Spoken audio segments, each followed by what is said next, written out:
Biz hakimiyyətin keşişləri deyilik, amma biz müxalifətin də keşişləri deyilik.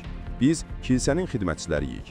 Erməni kivlərinin məlumatına görə, bunu Baltik ölkələrinin erməni yeparxiyasının rəhbəri arxiyepiskop Vazgen Mirzaxanyan bildirib. Demokratiyanın yaratdığı imkanlardan istifadə edən ruhanilərin bir hissəsi siyasi və ictimai xadimlərə, eləcə də digər keşişlərə qarşı çox kobud ifadələr işlətməyə başladı. Daha sonra isə tam şəkildə siyasətə qarışdılar. Onlar keşişləri müxalifətin mitinqlarına göndərirdilər və bunu güya toqquşmaların qarşısına almaq istəkləri ilə əsaslandırırdılar. Halbuki çox yaxşı bilirdilər ki, orada heç bir toqquşma olmayacaq.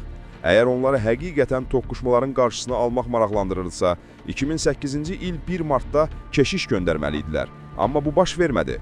Eçmiadzin Ermənistan xalqına laqeyd yanaşır, onun üçün xalq o qədər də önəmli deyil. Əgər belə olmasaydı, ən azı son 7-8 il ərzində Katolikosun Ermənistan yeparxiyalarına səfər etdiyini görərdik, deyə arxiyepiskop Vazgen Mirzaxanyan bildirib.